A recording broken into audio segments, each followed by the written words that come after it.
بسم اللہ الرحمن الرحیم۔ محترم ناظرین السلام علیکم۔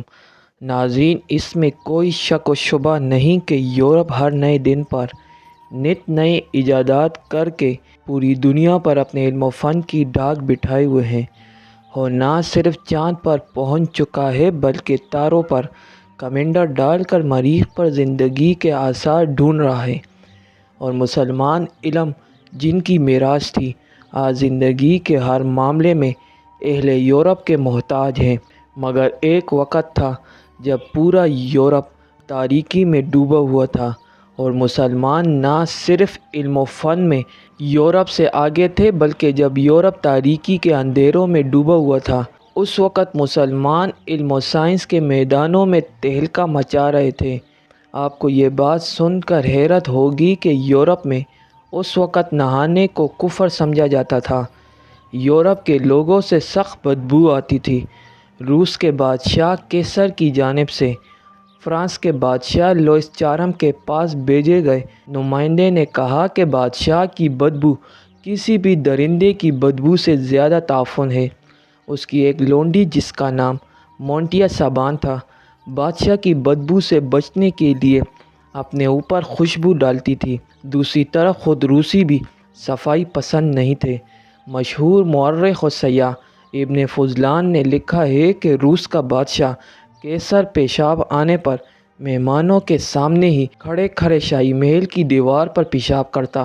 چھوٹے اور بڑے پیشاب دونوں کے بعد کوئی استنجا نہیں کرتا۔ ایسی گندی مخلوق میں نے نہیں دیکھی۔ اندلس میں لاکھوں مسلمانوں کو قتل کرنے والی ملکہ ایزابیلا، جسے ملکہ ایزابیل بھی کہا جاتا ہے، ساری زندگی صرف 2 بار نہائی۔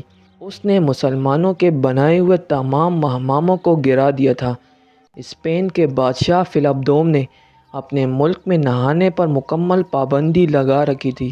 اس کی بیٹی ایزابیل دوم نے قسم کھائی تھی کہ شہروں کا محاصرہ ختم ہونے تک داخلی لباس بھی تبدیل نہیں کروں گی، اور محاصرہ ختم ہونے میں 3 سال لگے۔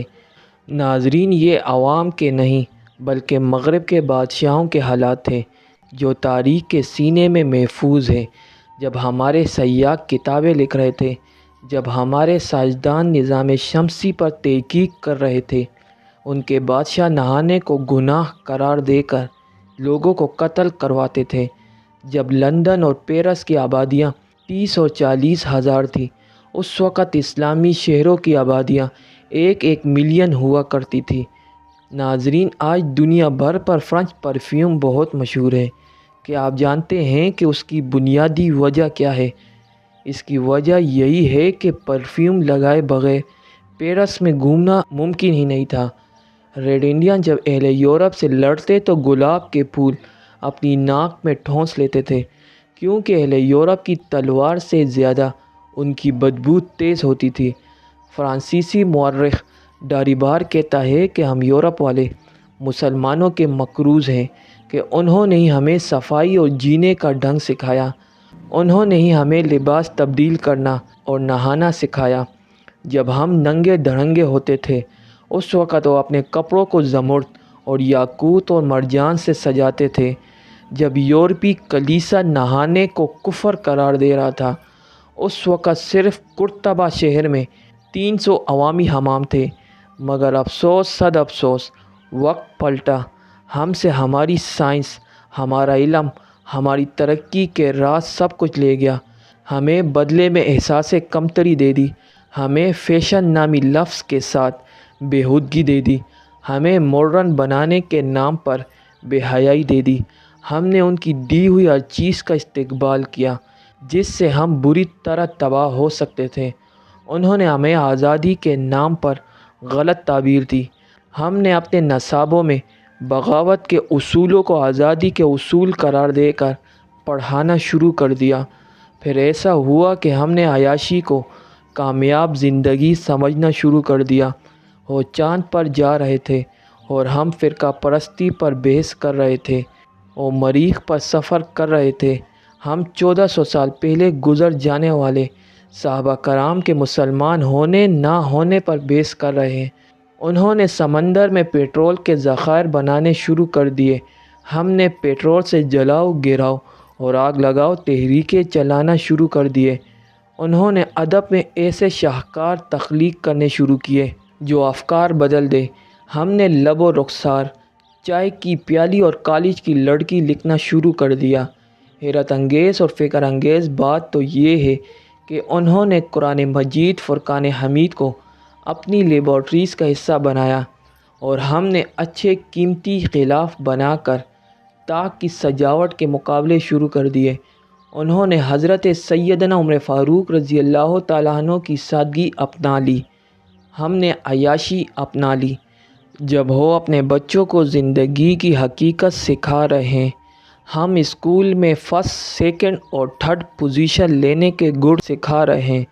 اہل دانش سمجھتے ہیں کہ آئندہ جنگیں میدان جنگ میں نہیں، کلاس روم سے لڑی جائے گی، اور آج ہم نئی نسلوں کو مادیت پرستی کی بٹی میں جھونک کر پیسوں کو ترقی اور کامیابی قرار دے رہے ہیں۔ وہ اپنے بچوں کو جینا بتا رہے ہیں اور ہم ایک دوسرے سے جیتنا سکھا رہے ہیں۔ انہوں نے اپنی بے حیائی اور خواہشات کے سامان کو کم کر کے ویلنٹائن ڈے میں جمع کر دیا، اور ہم نے اس کو منانے کے لیے روشن خیالی کا نعرہ لگا دیا۔ جب وہ شیکسپیئر کو پڑھ رہے ہیں، اس وقت ہم اقبال کو مشکل قرار دے کر اپنی نسل کو تن آسان بنا رہے ہیں۔ ناظرین، یہ وقت پلٹنا جو ہمیں خدا نے نہیں دیا۔ خدا بھی وہی ہے، زمانہ بھی وہی ہے، مگر ہم نے خود معیار بدل دیا۔ آج بھی مسلمان اپنی آنے والی نسلوں کو برباد ہونے سے بچا سکتے ہیں، مگر تب جب ان کے بچوں کو پتہ ہو کہ اہل یورپ کے پاس جو کچھ بھی ہے وہ ہمارا ہی ہے۔ علم ہماری میراث ہے، اور یہ لوگ تو غلیظ ترین تھے، ہم نے ہی ان کو جینا سکھایا۔ اگر کوئی مجھ سے ان حالات کی وجہ پوچھے تو میں اسے اقبال کی بارگاہ میں لے جاؤں اور کہوں، شکوہ جواب شکوہ پڑھے، ساری بات سمجھ آ جائے گی، نصاب کا حصہ بنا لے، تاکہ آئندہ آنے والی نسلیں ضائع ہونے سے بچ جائے گی۔ مگر اقبال تو آج سے 83 سال پہلے بھی یہی کہتے رہے کہ ہو علم کے موتی کتابیں اپنی ابا کی، جو دیکھے ان کو یورپ میں تو دل ہوتا ہے سپارہ۔ ناظرین، اسی امید کے ساتھ آج کی یہ ویڈیو آپ کو ضرور پسند آئی ہوگی۔